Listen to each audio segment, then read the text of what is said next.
The Michigan Man Podcast, episode 131. The Little Brown Jug returns to Ann Arbor for another year. After 2 weeks on the road, the Wolverines return to the friendly confines of the Big House to take on Pat Fitzgerald and his Wildcats. Today we preview Saturday's matchup with Northwestern. Oh man, Ufer's been broadcasting for 27 years. I have never seen anything like this. They need 2 inches. Dennis Franklin, the quarterback, taking a long con from center. He hands off to Shuttlesworth 5, and it's down to the end zone. Touchdown! Touchdown, Dennis Franklin! Oh my God, Dennis Franklin fooled everybody. He fooled me. He fooled the entire Ohio State team. Kneeling is Larry Gustafson. Attempting will be Super Toe. Super Toe will kick the 30-yard field goal. It's kicked to send over there. It's a tied-up ball game. 10-10. Okay. Under center is Wangler at the 45. He goes back. He's looking for a receiver. He throws downfield to Carter.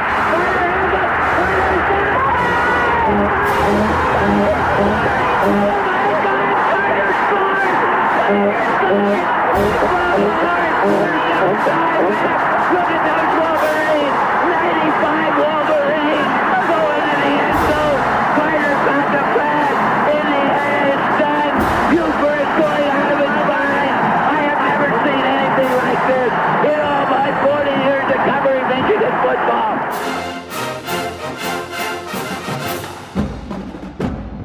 This is the Michigan Man Podcast. On GBMW Go Blue Michigan Wolverine, for Wolverine fans from coast to coast.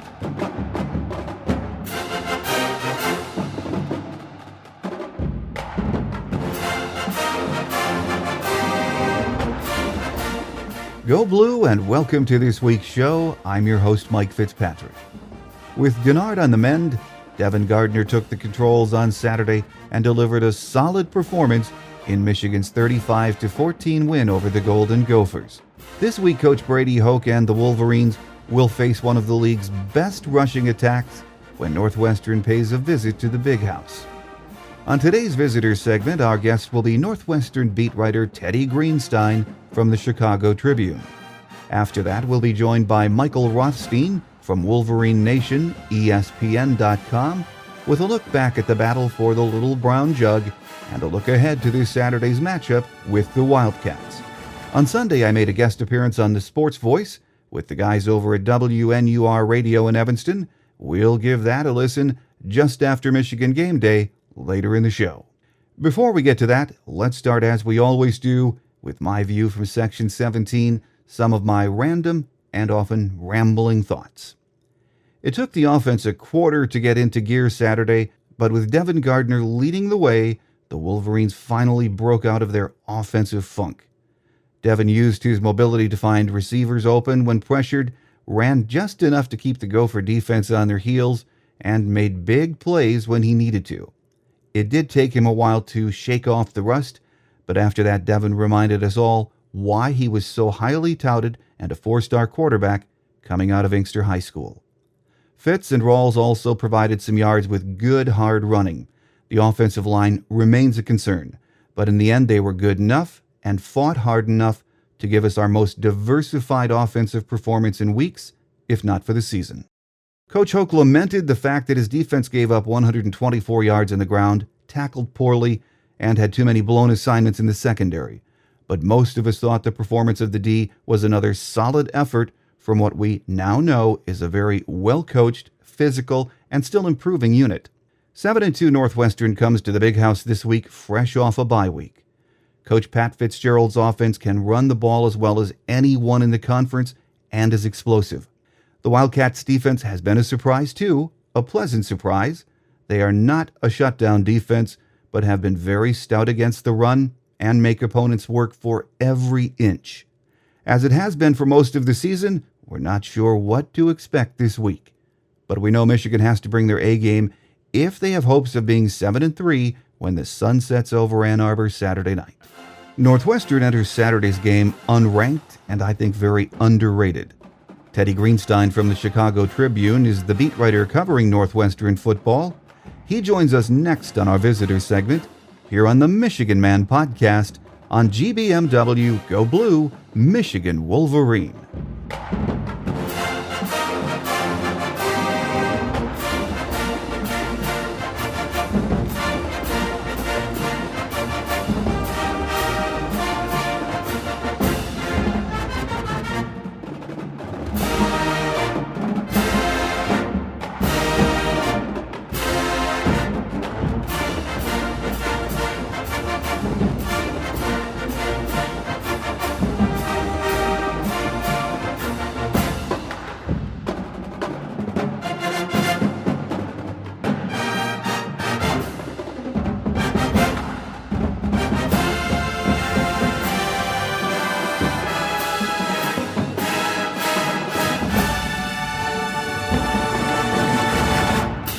Joining us on our visitor segment today is Teddy Greenstein from the Chicago Tribune, who covers the Northwestern Wildcats. Teddy, welcome to the show. Good to be with you, Mike. From what I understand, most of the Northwestern fan base has been asking this year, who are we going to see under center this week, Kane Coulter or Trevor Siemian? Yeah, I think we know a lot better now than we did a week ago. You know, it's back to being Kane Coulter's team. This is how the season started out when they were breaking camp in the fall. It was going to be Kane. And then sort of midway through, the coaching staff got enamored with Siemian. You know, he's really a pure pocket passer, and they hosted a game against Indiana, and Siemian was basically the quarterback and Coulter was the slot receiver, and they had their best offensive output ever, 700-plus yards. But since then, the formula didn't work very well. Siemian struggled a little bit. The coverage got tighter on Coulter. So now, finally, after last week's game, Coulter clearly is the guy. Northwestern is at its best offensively when Coulter and Venrick Mark are in the backfield, and you'll see a lot of spread option stuff. Kane Coulter said a couple of weeks ago that the offense lacked an identity. He sort of backtracked a bit after the Iowa game, but he said they needed to dominate on the ground to be successful. When you look at the numbers, particularly when he's been on the field, the Cats are a dominant rushing team, aren't they? Yeah, which is amazing because in the last few years, that wasn't the case. I mean, think about it like this. Tyrell Sutton ran for exactly 1,000 yards in 2006, and since then, until this year, Northwestern had not had a tailback go for 1,000 yards. Venrick Mark is well over that, and Kane Coulter is really good at running the option. I mean, he's not Denard, but he's kind of Denard light. He makes good decisions. He's shifty. He's tough to bring down, and that's their offense now. That's when they're at their best. They ran for 349 against Iowa and passed for only 84 yards, I believe, and won quite handily. Yeah, it's impressive that Coulter, even sharing time with Siemian, is just under 700 yards rushing on the season. Yeah, he's great. I mean, you'll see it. He not only makes good decisions, he's a very good scrambler. You know, so then the question is about his throwing, and he was throwing the ball fine first 3-4 games. Mostly short to intermediate stuff, completing probably around 65% of his passes, and then Northwestern really went away from that. But in the Iowa game, he was able to throw a 47-yard touchdown pass to Christian Jones, which I think gave him some confidence, and reminded the coaches that he can throw the football. I mean, he's not doesn't have a cannon, but he can get it done on the short and mid-range passes. He's only thrown 89 passes this year, but the stat that you look at is that he's only thrown one pick too. Yeah. Good decision, smart kid, and just overall the best football player on the team. So if he's the best guy on your team, why not have him play quarterback? For years it was Dan Person, Mike Trumpy in the backfield, solid players, but neither one was a home run threat. Now, when you have Coulter and Venrick Mark in the backfield, both of them can take it the distance. Teddy, the stat I find telling when you scout this offense is 32 of 35 in the red zone this season with 22 touchdowns, 19 of those on the ground. That tells me this team is also getting great production from the offensive line inside the 20, isn't it? It has been a good O-line, and that was a question mark. 3 spots were pretty secure, left tackle, left guard, and center, but the right tackle, Jack Konopka, is a young guy who was basically playing tight end last year. Tight end in the Northwestern offense is called superback, and right guard was really unsettled. So I think people were really concerned about the right side, but it's been solid, and the pass protection has been pretty good, too. They're not giving up many sacks.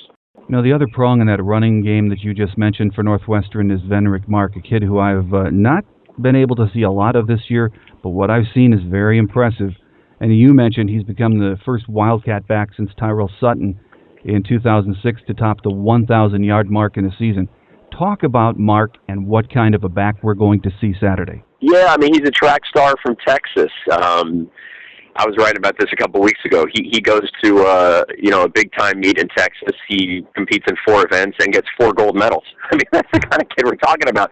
Now, Texas and Texas A&M and those schools really weren't all that interested because Vendrick Mark is about 5'7" or 5'8", I think he's listed at, and probably 175 pounds. But he's not just fast. I mean, the remarkable thing about him that took a lot of people by surprise this year is that he loves running between the tackles, and he really hasn't gotten dinged up much, dinged up being, the Fitz vernacular. He did have to leave a game because of a concussion concern, so he's missed maybe a quarter of one game of the season. But he's very tough. And the other interesting thing about him, he was a wide receiver for basically much of the last 2 years, got moved to tailback last season, and Pat Fitzgerald has definitely said they were a little too late on that because he's been their best tailback in 5, 6, 7 years here. Yeah, I'm interested to see him on Saturday. It looks like if he gets a seam or gets past the line of scrimmage, he gets to the end zone fast. He is good, but Micah Hyde, the Iowa safety, got him from behind in the Iowa game. I mean, it could have been, I think it would have been a 99-yard touchdown run, and Micah Hyde was able to track him down. So I think Vendrick is very, very fast, extremely fast by Big Ten standards, but I'm sure he's still upset and a little miffed that he didn't get in the end zone on that one. Well, Teddy, the Wildcats have reached bowl eligibility for 5 straight seasons now. Prior to this streak, the program had never recorded more than 3 straight years of bowl eligibility. That speaks volumes about the job that Coach Pat Fitzgerald has done with this program, doesn't it? It does. I mean, what Fitz has been able to avoid, what his the previous 2 coaches here were not able to, is the bad season. So, Gary Barnett got him to the Rose Bowl, and the following season, 96, was also a great season. They split the Big Ten title. But then, by the end of Barnett's run, we're, talking about 3 and 4 victory seasons. So really, really fell off. Randy Walker, great coach, passed away way too young. He was a coach in 2000 when this team split a Big Ten title. But again, there were some sub 500 years. Well, Fitz does such a solid job recruiting, and he recruits. He doesn't go after the 5-star guys. He goes after the 3-star guys who have a good attitude, are good in the classroom, and are going to improve. So he's not going to have any 4 and 8 teams. They're going to be 6 and 6, 7 and 5, 8 and 4 or better.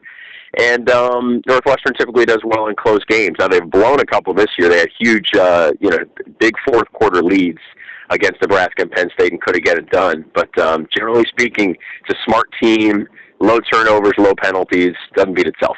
Our guest on our visitor segment today is Teddy Greenstein from the Chicago Tribune, who covers the Wildcats.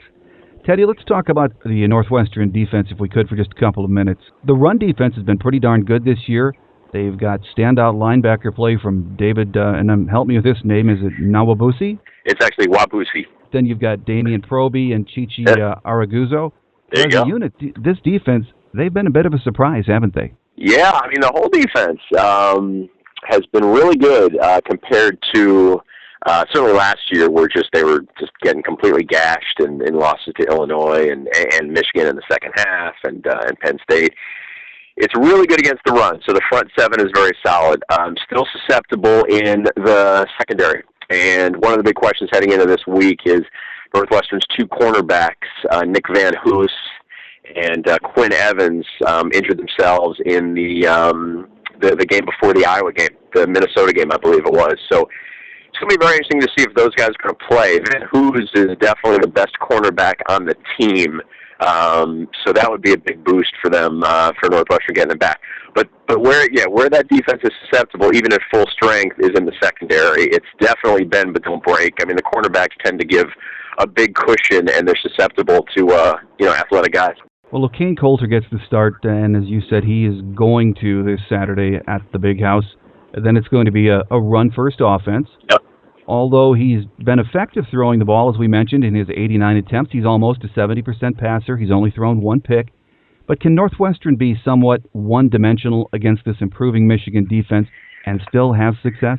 I'd say only if Northwestern either has the lead or is very close. I mean, so if Northwestern's defense does not give up a lot of big plays, that's obviously going to be huge for the Wildcats. If something happens, if Gardner or Robinson starts, if they start scrambling all around and Michigan gets a 2-touchdown lead, then the Northwestern formula has to change. Then it's probably Trevor Siemian coming in, and Trevor's had some games where he's certainly below 60% accuracy, so that would screw things up. So what Northwestern wants to do is, run a lot of plays, gas the other team's defense, possess the ball a lot, and that's been the formula. That's when Northwestern's at its best, they're running 80 to 90 plays in the game. Well, it seems like the key this week for both teams is that one of them is going to want to get up early in the first quarter because they both really have the same game plan. They'd like to get up and then hold onto the ball and pound it. Yeah, I mean, they're actually very similar teams. I just give Michigan an edge in terms of athleticism at wide receiver. But other than that, it's very true. I mean, these are spread option run teams with certainly very good rush defenses. Michigan's pass defense is a lot better than Northwestern's. And Northwestern has good receivers, but not really breakaway receivers other than a kid named Tony Jones who is very fast. But Northwestern's other receivers are really possession guys. Final question, Teddy. The teams that have had success against Michigan this year have been able to neutralize Denard, and then they make Michigan throw or try to get Michigan to get production from other sources. Does Northwestern, in your opinion, have the defensive personnel to make Denard one-dimensional or a non-factor in Saturday's game? I don't think so, but there's been. I looked at this before Northwestern played Nebraska. I looked at it and said, how's this defense done against spread option quarterbacks who are run first guys? And it's basically been a mixed bag. Denard last year up at Ryan Field threw 3 picks in the first half, but then had a great second half. Taylor Martinez threw the ball beautifully against Northwestern at Ryan Field a couple weeks ago. Didn't do a ton on the ground. So they certainly not going to shut down a running quarterback, but I don't think they're susceptible to Denard or Gardner running for 200-plus yards. I think it's going to be kind of a mixed bag, and I'm fascinated to see what Michigan's offense is going to look like. Is Denard going to play? If he doesn't, how well Devin Gardner does. And Devin Gardner obviously had great stats off Saturday's game, but I was watching. His receivers definitely bailed him out a few times. So, that would be huge for Michigan. If those receivers can make big plays, that's going to make it very tough for Northwestern, obviously. Big game for both teams, a lot on the line, which at this time of the year for Northwestern fans is a great thing. That's right. Doesn't always happen. So at 7-2, the winner of this game is probably pretty good shape for the Capital One Bowl and obviously stays alive in the legend. So a lot riding on it. You got that right. Our guest on our visitor segment today has been Teddy Greenstein, the guy that covers the Northwestern Wildcats for the Chicago Tribune. Teddy, thanks for taking time. It's been great to have you on the show. My pleasure. Look forward to seeing you Saturday. Next on Michigan Game Day is Michael Rothstein from WolverineNation, ESPN.com, here on the Michigan Man podcast on GBMW Go Blue, Michigan Wolverine.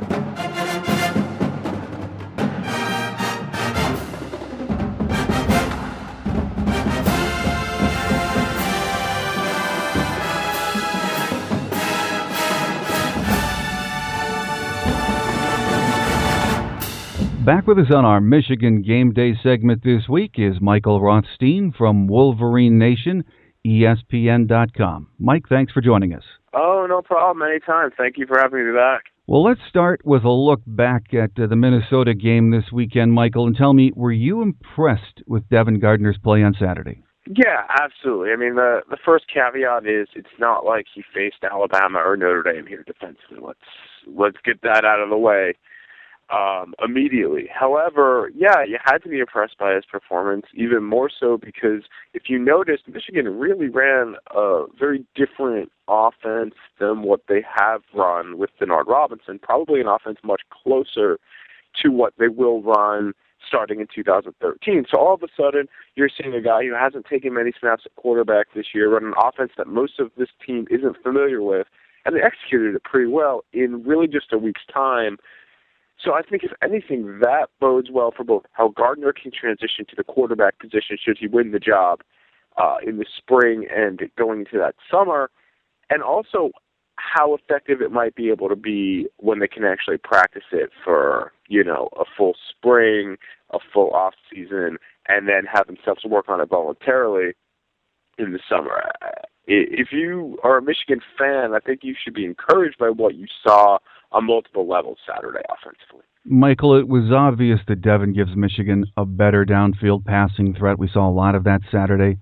With that in mind, even if Denard is a go this week, do you foresee any possibility of both quarterbacks being used in the next 3 games, maybe even possibly on the field at the same time? I think it's entirely possible. The one thing that I thought about as I was watching the game, and I didn't go up to Minneapolis this weekend, I was working on another story back in Ann Arbor, but the one thing that I noticed and that kept running through my head as I'm watching this game and immediately after is, if you remember that deuce formation that they ran last year with Devin Gardner at quarterback, Denard Robinson out wide, I think that this opens the gateway for them actually using more of that, because they haven't used it at all this season because Gardner's been out wide receiver. Well, if they're going to at least get him some quarterback reps each week, and they want to obviously keep Denard Robinson on the field, maybe that's where they go. Obviously not extensively, and Denard Robinson is still going to be the starting quarterback as long as he's healthy. I can't imagine them making that switch because you're pulling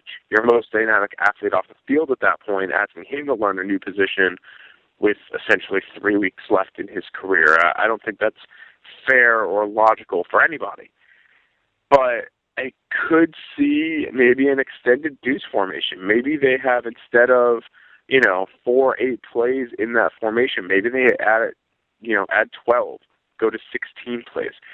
Al Borges last year, when they ran that, said that there was a lot they felt they can do out of that, but they never quite did it for whatever reasons. It became predictable. They didn't feel like it was working. Denard Robinson was playing better at quarterback, but now all of a sudden I think that this opens the door to maybe using that more. And that's the biggest takeaway I took from this season from Minnesota, from watching Devin Gardner play Saturday. Yeah, I agree with you, and it gives defensive coordinators for the next 3 weeks something extra to think about, too. Oh, absolutely. Even if they come out and run it the first play against Northwestern and then it goes away, kind of like Denard Robinson on kick return against Michigan State, it forces a team to game plan for it. Because I think that's another reason, and people necessarily haven't talked about this yet, of why Michigan was so successful Saturday against Minnesota with Devin at quarterback and the offense they run, is because there was absolutely zero tape on that offense for an opponent to scout or worry about. There was none, because they haven't run a pro-style offense. They've run it in bits and pieces, maybe 10 to 12 plays a game where they've run under center stuff, and it's always been with Robinson, and a lot of it's been play-action passing, not a lot of power running, which they tried to do a little bit more of, not a lot of actually straight drop-back passing, which they ran more of Saturday. And now there's going to be tape on it. So I think that's the other thing that hasn't been necessarily considered yet, is that the element of surprise of what they were able to do, not necessarily that Devin Gardner was going to play quarterback, but how they utilized him and how they utilized the offense is something that now teams, again, have to prepare for, but also will be more prepared for going forward the rest of the season. Yeah, that's a very good point. Michael, other than the long TD run on Saturday, Fitz-Toussaint was, just okay.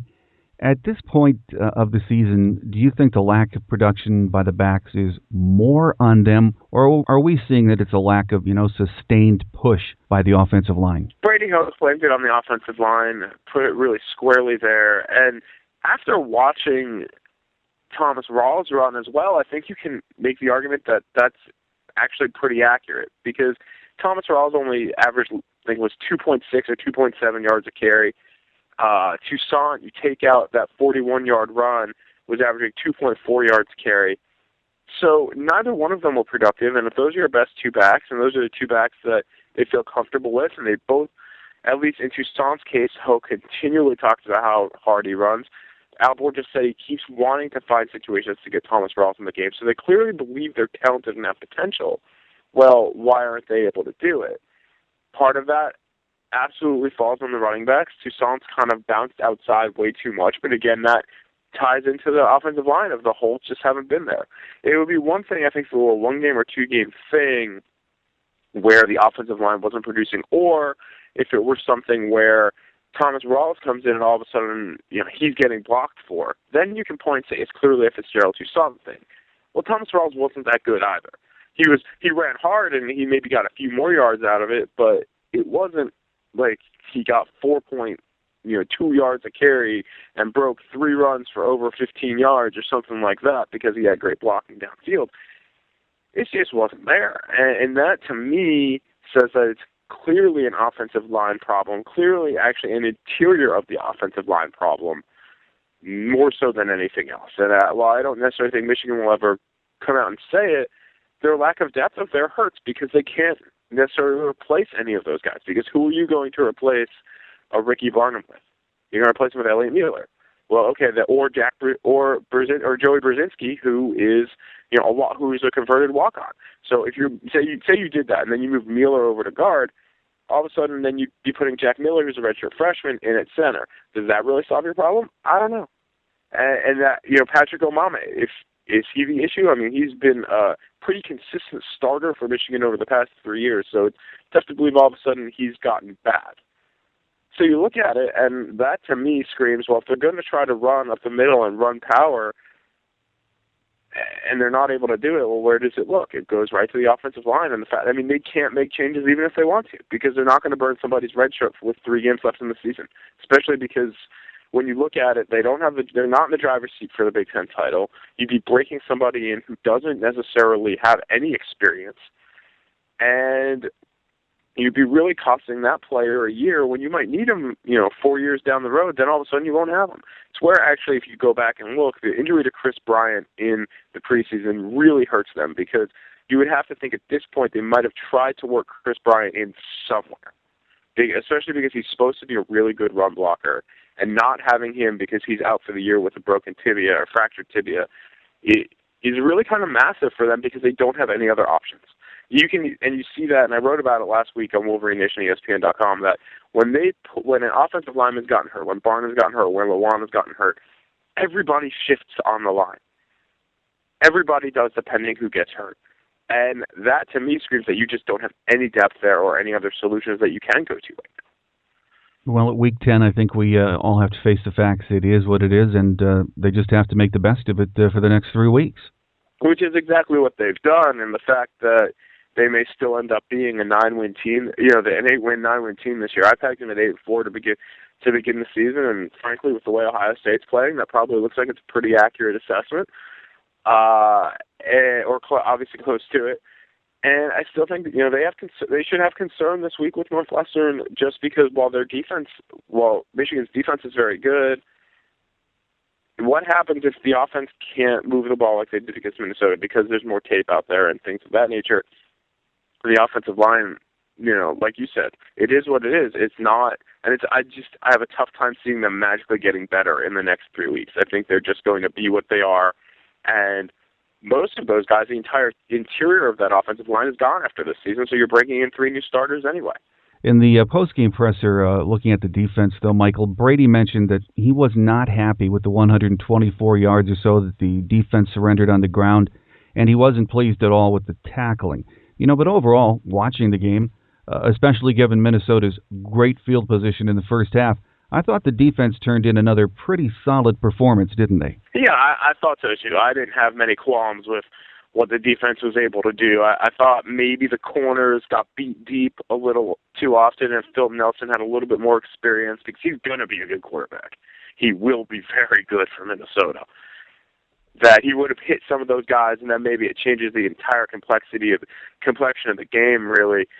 But you look at it, and I didn't have much of an issue with how they played run defense-wise. I thought they did a pretty decent job because Philip Nelson's not immobile. He can run a little bit, and they have a good back in Kirkwood. He's not great, but he's good. And, there's a team that can put up points. You look at what they did to Purdue the week before, and I don't know. I think Brady Hoke's just never going to be satisfied with the way his defense is playing, and he's always going to have some sort of criticism because he'll feel they can always be better because he's a defensive coach at the end of the day, and usually the position or the side of the ball you coach on you're even more hard on because that's where your expertise is. And with Brady Hoke, that's defensive line and that's defense.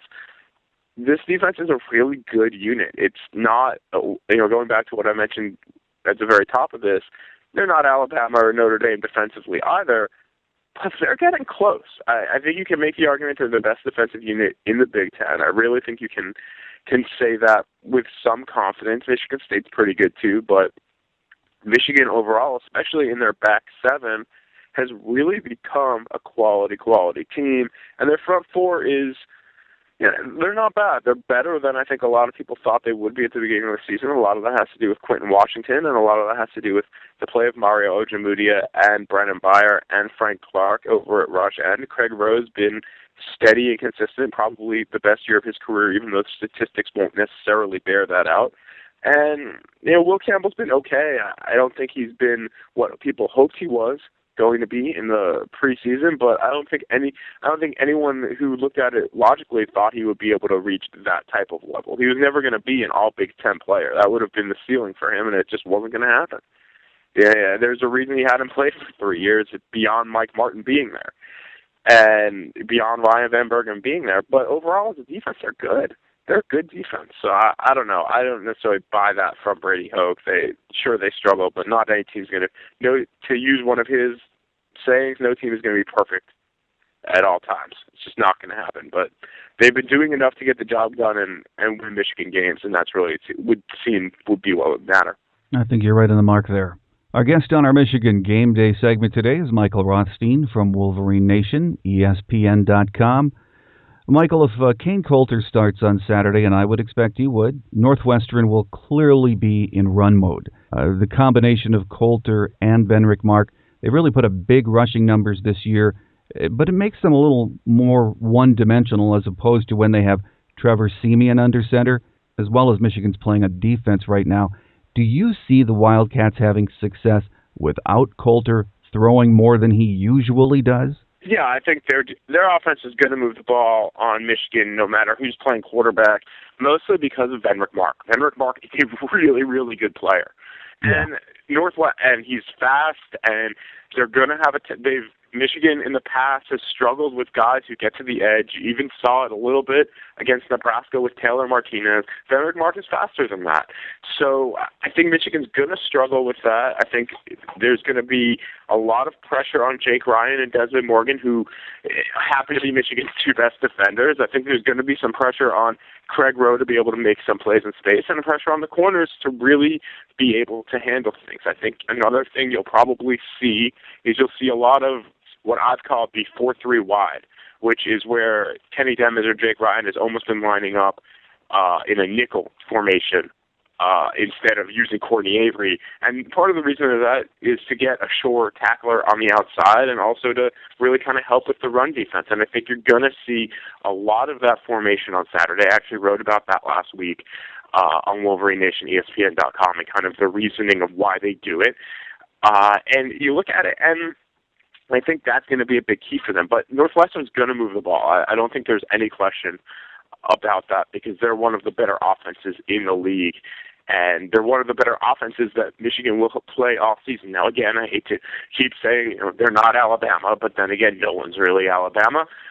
But they're good. They're a good offense where Michigan's going to have to outscore Northwestern. And while, yes, that's horribly, horribly cliche, I mean it more of like this could be the biggest shootout type game Michigan plays all season because Northwestern will move the ball, they will score, and Michigan should be able to do the same whether it's Denard Robinson and the hybrid spread or it's Devin Gardner and more of a pro-style offense or a combination of both. Michael, these guys are Northwestern is 7-2 coming in, and they just don't seem to be getting much love in either of the polls. I think this morning they're right behind Michigan in both. Do you think this is an underrated team? Absolutely. I mean, they did beat Vanderbilt, which is a team in the SEC, and last I checked, I don't think many other teams in the Big Ten can say that. They did very well in non-conference, but the problem lies not necessarily in Northwestern, but the problem lies in the Big Ten just being so, maybe mediocre is even being kind at this point, league this season. It's just not a good league. It's the reason that two teams, only one bowl-eligible team is ranked in the AP Top 25 this week, and that's Nebraska. Obviously, Ohio State's ranked, and the Big Ten, for as bad as they are, if Ohio State was eligible and Penn State was eligible, could potentially get two teams in the BCS this year just because by virtue of the way the BCS setup works. This year, it's clearly not going to happen because who's going to be that second representative? Nebraska would have. If Nebraska's not the Rose Bowl team, well, they're going to have to lose along the way. If Michigan's not even really in that conversation now, and I don't think even if they won out and beat Ohio State, they would be in that conversation because they would have to have lost. Even if they win out and don't go to the Big Ten title game, they're not going to be able to do that, and I don't think anyone would think they could.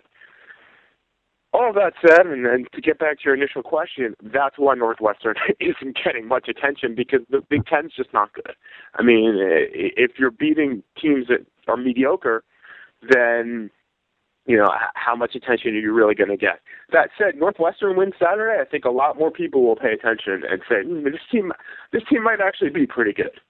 I think that's another key there. And also, frankly, if they'd held on to that lead of beating Nebraska, this game would be for a lot more at stake than it currently is, and B, I think there would have been a lot more attention. They might be in the position Nebraska's in now, where they're ranked, 18th, 19th in the country. Michael, let's talk about that Northwestern defense for just a minute. It has not been stellar this year, but the linebacking play has been better than expected, and as a team, they've held up, fairly well against the run.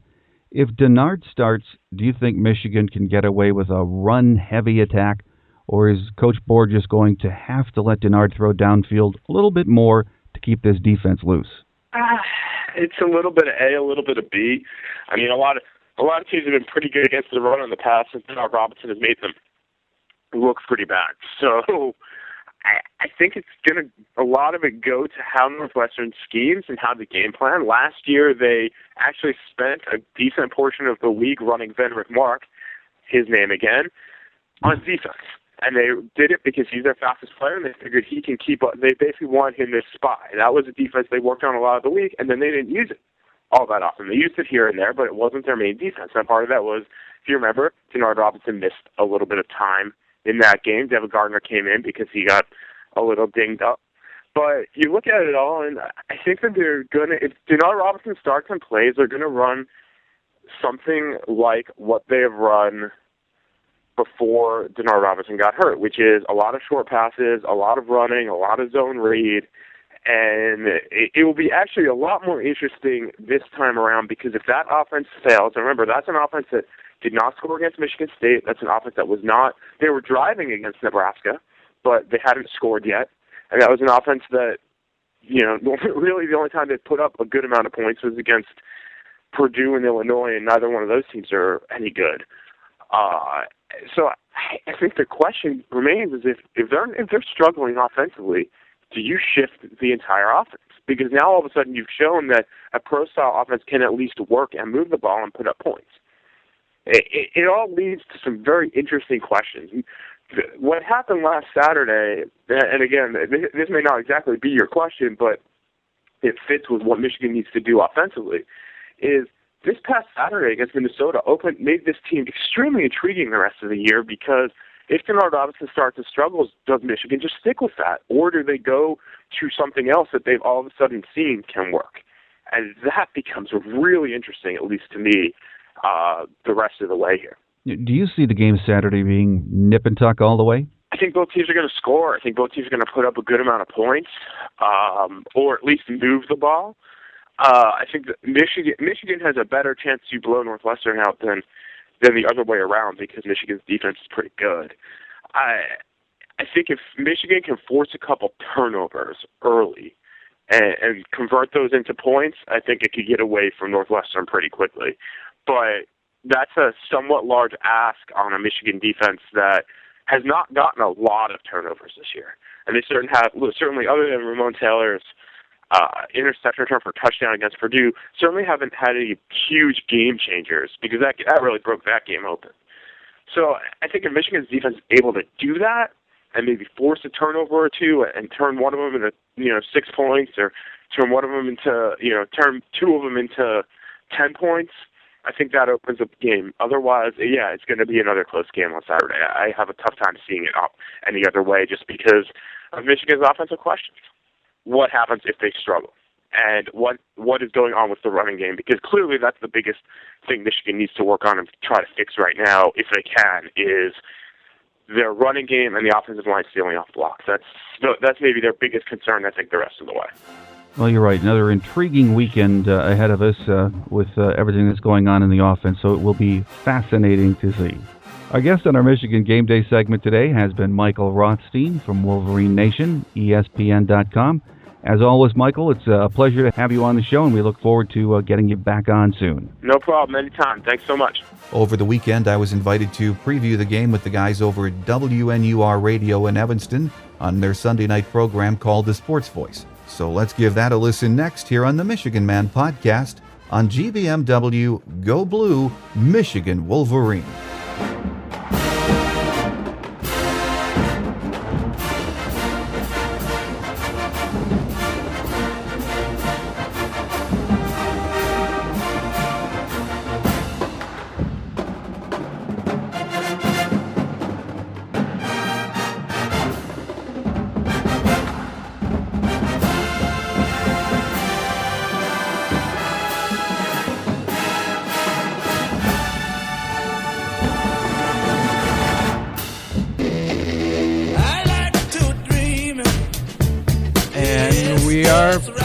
Back here on the Sports Voice alongside Brandon Wilson. I am Eric Klauss, and we now have the pleasure of being joined by the creator of the Michigan Man podcast, Mike Fitzpatrick.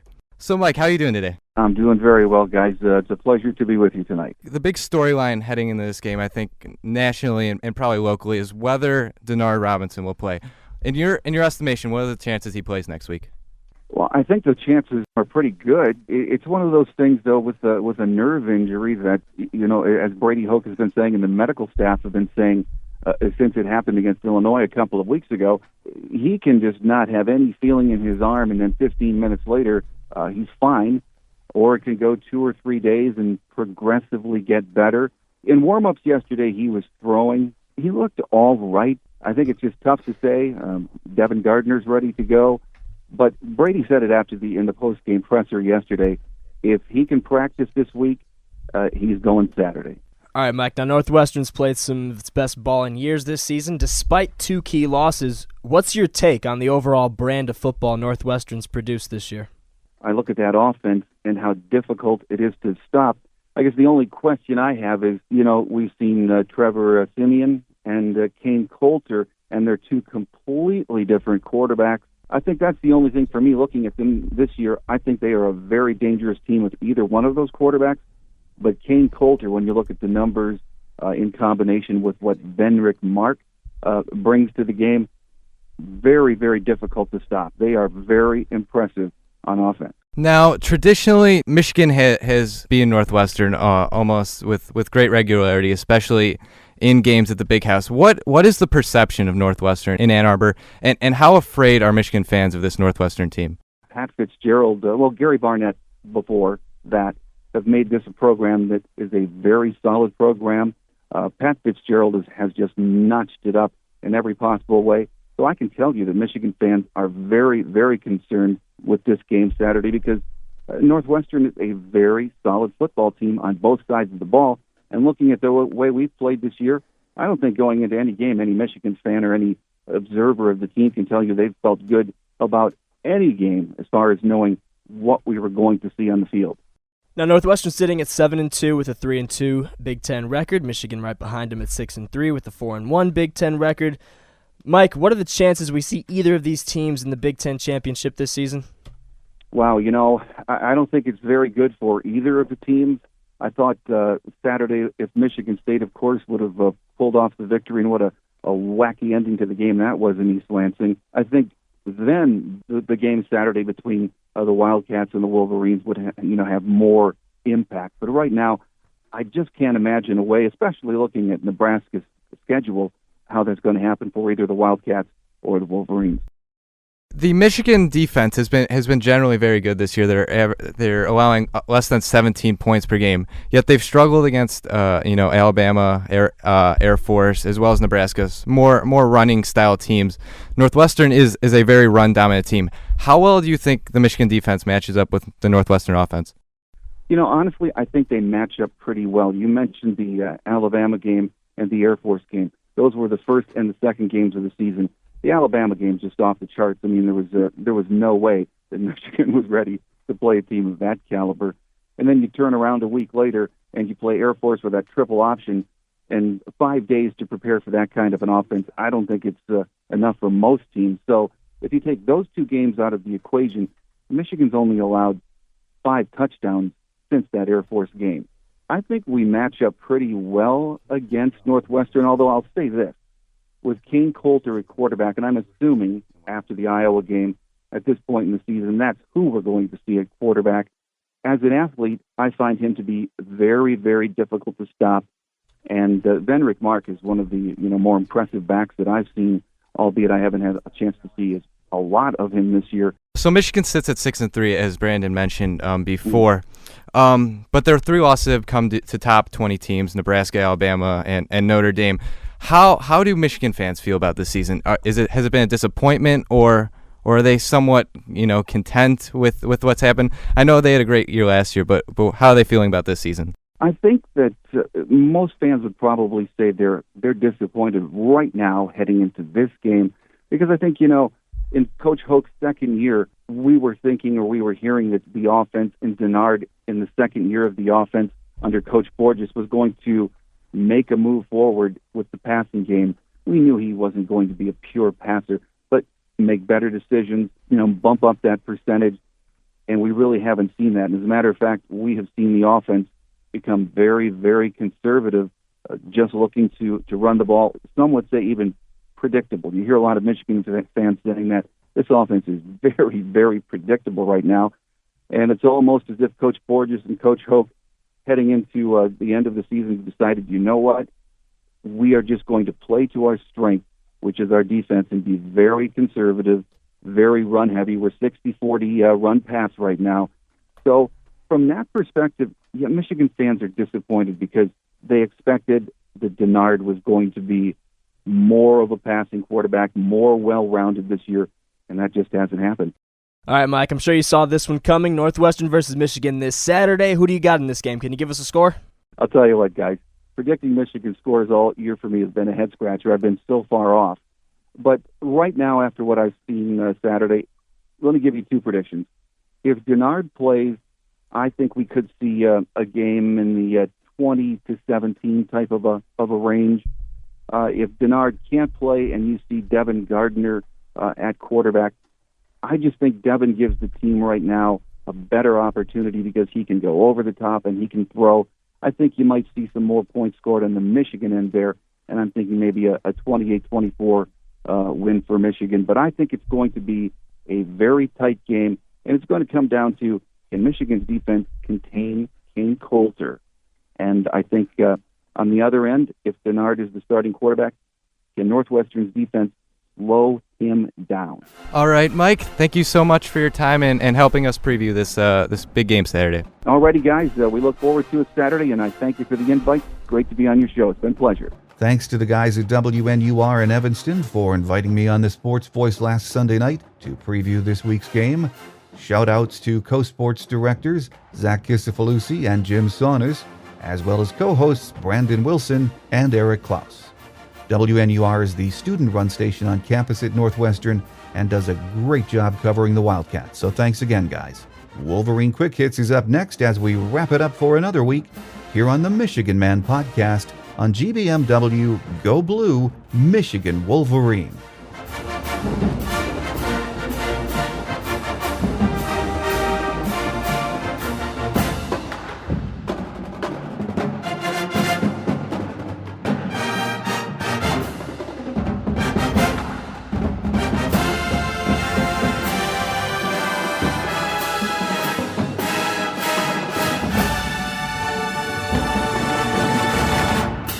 On Wolverine Quick Hits today, let's start with the injury update. Coach Hoke said at his Monday presser that Denard practiced on Sunday night and seems to be getting better every day. Brady said he expects Denard to play, but it looks like it will be another game-time decision. Freshman Mario Ojemudia missed last week's game and is a question mark this week. Other than that, the team is in very good health heading into Week 10. Here are some quick facts about this week's game and our opponent. Michigan leads the series with 53 wins against 15 losses. There have been 2 ties. Last October, Michigan beat Northwestern at Ryan Field in a wild one, 42-24. Head coach Pat Fitzgerald is in his 7th season as head coach and boasts a record of 40 wins, 36 losses. Last year, the Cats were 6-7 overall, 3-5 in the Big Ten, and 5th in the Legends division. They returned 13 starters, 5 on offense, 6 on D, and 2 special teams players. Northwestern is 7-2 heading into this week's action. Don't forget to become a member here at GBMW. Visit www.gbmwolverine.com and sign up for membership today. Benefits include email reminders when a story is published or a mailbag question is answered. You also need to become a member for full participation on our always interesting message board. As a member here on GBMW, you can also take part in our popular Monday Night Live chat with E-Rock Wolverine, Coach BT, Maze Man, Doc for Blue, World's Wolverine, and our hockey guru Yoastmeister. The Monday Night Live chat takes place at 8 p.m. Eastern Time, so check it out. The show is now available as an Android app, which can be purchased from the Android App Store at Amazon.com. If, however, you're an Apple person, you will find our app in the Lips and Toolbox at the iTunes App Store. If you listen to the show on your Apple device, please take a minute to give us a review. It really does help us a lot. Our listener lines are open 24/7 for your comments. If you'd like to have your Maize and Blue opinion heard, please give us a call at 313-263-4842. Then leave an audio with your thoughts on the football season, the upcoming basketball season, which is now underway, hockey, recruiting, anything that's on your mind. Just give us your name, where you're calling from, and then say your piece. If you'd rather send us an email with your thoughts, our address is the michiganmanpodcast@yahoo.com. I welcome your thoughts and opinions on anything Maize and Blue.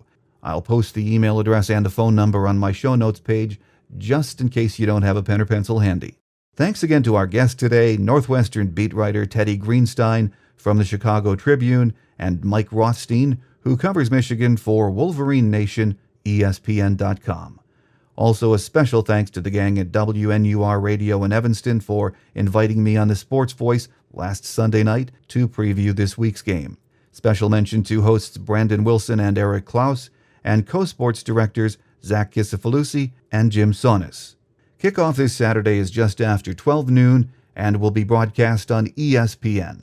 Next Wednesday, we'll preview the last home game of the season, a visit from the struggling Iowa Hawkeyes and Coach Kirk Ferentz. It will also be time to say goodbye to Denard and the rest of this senior class. So don't forget to download the show this week and tell your friends about the Michigan Man podcast. Until next week, I'm your host, Mike Fitzpatrick. Enjoy the game Saturday, and until we meet again, take care, and as always, go Blue. Thanks for listening to the Michigan Man podcast on GBMW Go Blue Michigan Wolverine. You can find us on the web at www.gbmwolverine.com. That's www.gbmwolverine.com. For audio posts or other fan feedback, please call our listener line at 313-263-4842. That's 313-263-4842.